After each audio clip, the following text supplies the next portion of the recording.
আসসালামু আলাইকুম। বাংলা সংবাদে সবাইকে স্বাগত জানাচ্ছি। আমি চিন্তিয়া হক। শুরুতেই সংবাদ শিরোনাম।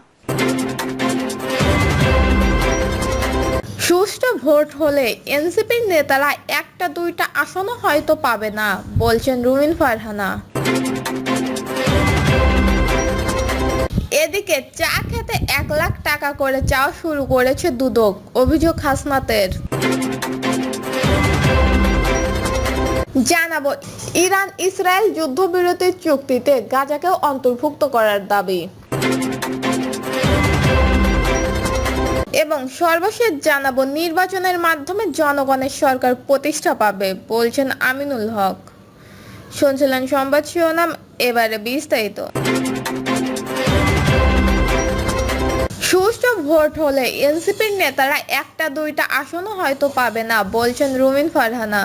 বিএনপির কেন্দ্রীয় সহ আন্তর্জাতিক সম্পাদক রুমিন ফারহানা বলেছেন, সুষ্ঠু ভোট হলে এনসিপির নেতারা দুই একটা আসনও হয়তো পাবে না।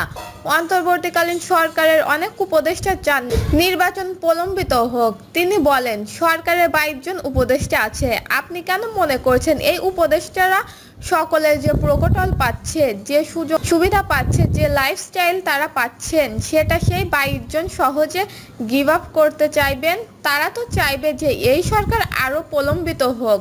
শুধু উপদেষ্টা কেন, কোন রাজনৈতিক দলও চাইবে এই সরকার প্রলম্বিত হোক।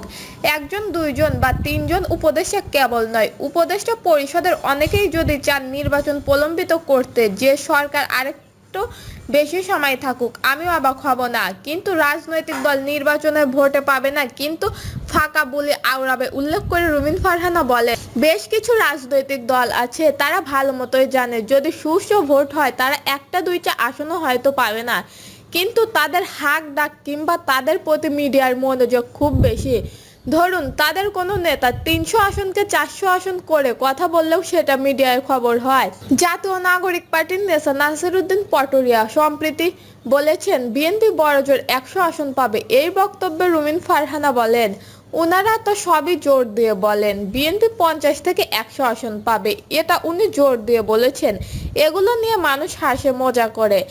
মিডিয়ার নানান চাপে তাপে থেকে কাজ করতে অভ্যস্ত। মিডিয়াকে যদি আপনি ফ্রিও করে দেন, মিডিয়া ফ্রি হতে পারবে না। মিডিয়া খোঁজে রাজার দর। এখন এনসিপিকে মিডিয়া রাজার দর ভাবছে। এনসিপি যাই বলুক না কেন, যত হাস্যকর কথাই বলুক না কেন, সেটা আলোচনা হবে।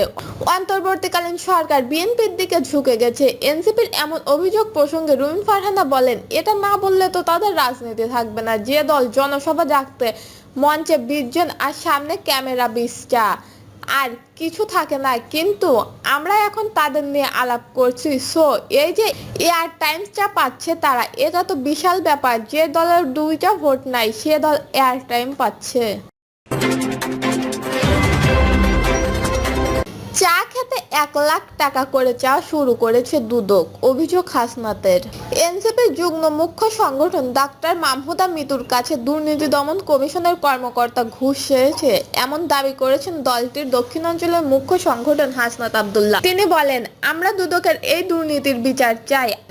আমরা 1 লাখ টাকা চা খাওয়ানোর জন্যই কি জুলাইয়ে বাংলাদেশের মানুষ জীবন দিয়েছি? স্বাধীন বাংলাদেশে দুদকের চা খাওয়ানোর বিল 1 লাখ টাকা শিরোনামে হাসনাত আব্দুল্লাহ লেখেন, আপনার নামে দুর্নীতির কোনো অভিযোগ না থাকলেও সেটাকে ক্লিয়ারেন্স নিয়ে আপনাকে 1 লাখ টাকা দিতে হবে। সম্প্রতি মাহমুদা মিতুর কাছ থেকে এই টাকা চাওয়া হয়েছে দুদকের ডিজি আক্তার ডিবি পরিচয়ে। মাহমুদা মিতুরকে বলা হয়, আপনি একজন ডক্টর, আপনার তো টাকা পয়সার অভাব থাকার কথা না, আপনি 1 লাখ টাকা দিয়ে ক্লিয়ারেন্স নিয়ে যান। তিনি লেখেন, দুদকের সর্বনিম্ন রেট নাকি 1 লাখ টাকা। টাকা নিয়ে অস্বীকার জানালে আক্তার আবার ফোন করে জানতে চান টাকা দেবেন কিনা। টাকা না দিলে তার নামে খবর করে ছেড়ে দেওয়া হবে। রেড ক্রিসেন্টে মাহমুদা মিতু যোগ দিয়েছিল 5 আগস্টের পর। দুদক এখন তদন্ত করছে আওয়ামী লীগ সময়ের দুর্নীতি নিয়ে। তবে হাস্যকরভাবে আওয়ামী লীগ আমলের কর্মকর্তাদের নাম না নিয়ে তখনকার দায় চাপানোর চেষ্টা করছে এখনকার লোকজনের ওপর। এখনো বড় অঙ্কের টাকা লেনদেনের সমূহ সম্ভাবনা আছে। কিছু না করাকেই কাছ থেকে যদি 1 লাখ টাকা নেওয়া হয়, আওয়ামী লীগের আমলে কর্মকর্তাদের থাকে, তাহলে কত টাকা নেওয়া হয়েছে? চা খেতে 1 লাখ টাকা করে চাওয়া শুরু করেছে দুদক, অভিযোগ হাসনাত আব্দুল্লাহর। এনসিপির এই নেতা লেখেন, দুদকের এইসব কার্যকলাপ এই প্রথম না। শেখ হাসিনা আমলে খালেদা জিয়া সহ বিরোধী দলের বহু নেতাকে এরা হয়রানি করেছে, অথচ আওয়ামী লীগের হাজার কোটি টাকার দুর্নীতি নিয়ে এরা কিছুই বলেনি।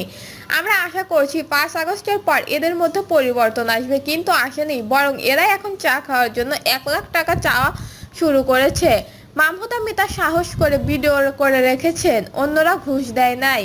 কিন্তু কত সাধারণ মানুষ ওদের এই চায়ের বিল দিতে বাধ্য হয়েছে তা জানে নেই। তিনি আরো লেখেন, আমাদের অবস্থান পরিষ্কার। মাহমুদা মিতু কেন? যদি আমার নামে 1 পয়সার দুর্নীতির অভিযোগ আছে সেটা মানুষের সামনে প্রকাশ করে দিন, কাউকে ফোন করার দরকার নেই। দুর্নীতি পেলেই সেগুলো প্রকাশ করে মামলা করে দেন, আইনের হাতে তুলে দেন। তা না করে নিরীহ লোকজনের ওপর এই চাঁদাবাজি কেন করছেন? কেন চা খাওয়ার বিল চান? কেন টাকা না দিলে হুমকি দেন? ফ্যাসিস্টবাদের পতনের পর আমরা একটা নতুন বাংলাদেশ চাই। শেখ হাসিনার করে যাওয়া দুর্নীতির পথ যেন আর কেউ না চলে, সেই জন্য দুদকেও আমার এক নতুন রূপে দেখতে চেয়েছিলাম। কিন্তু নতুন বাংলাদেশ দুদক সেই পুরনো পথেই হাঁটা শুরু করেছে। আমলাতন্ত্র আবারও 20 দাঁত নিয়ে কামড় বসাতে হাজির হয়েছে। এই 20 দাঁত ভাঙতে না পারলে নতুন বাংলাদেশের স্বপ্ন হেরে যাবে, আমরাও হেরে যাব। আমরা দুদকের এই দুর্নীতির বিচার চাই। আমলাদের 1 লাখ টাকা চা খাওয়ানোর জন্য কি জুলাইয়ের বাংলাদেশের মানুষ জীবন দিয়েছিলেন? যোগ করেন হাসনাত আব্দুল্লাহ। ইরান ইসরায়েল যুদ্ধবিরতির চুক্তিতে গাজাকেও অন্তর্ভুক্ত করার দাবি।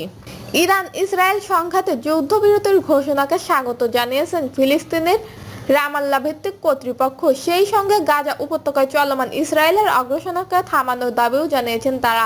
মঙ্গলবার এক বিবৃতিতে ফিলিস্তিনি প্রেসিডেন্ট মাহমুদ আব্বাসের দপ্তর জানান, মার্কিন প্রেসিডেন্ট ডোনাল্ড ট্রাম্পের যুদ্ধবিরতির চুক্তির ঘোষণাকে আমরা স্বাগত জানাই। তবে এই পদক্ষেপ পূর্ণতা পাবে তখনই যখন এর আয়ত্তায় গাজা উপত্যকাও চলে আসবে। গাজা স্বাস্থ্য মন্ত্রণালয়ের সর্বোচ্চ হিসাব অনুযায়ী গত 24 ঘন্টায় 79 জন ফিলিস্তিনি নিহত অবস্থায় হাসপাতালে আনা হয়েছিল। এর ফলে 2023 সালের আগস্টের থেকে ইসরায়েলের হামলায় নিহতের সংখ্যা বেড়ে 56,077 জনে দাঁড়িয়েছে। আহত হয়েছে প্রায় 1,31,884 জন। গত মার্চে গাজার যুদ্ধবিরতি লঙ্ঘনের পর থেকে ইসরায়েলে অন্তত 5,759 জন ফিলিস্তিনিকে হত্যা করেছে।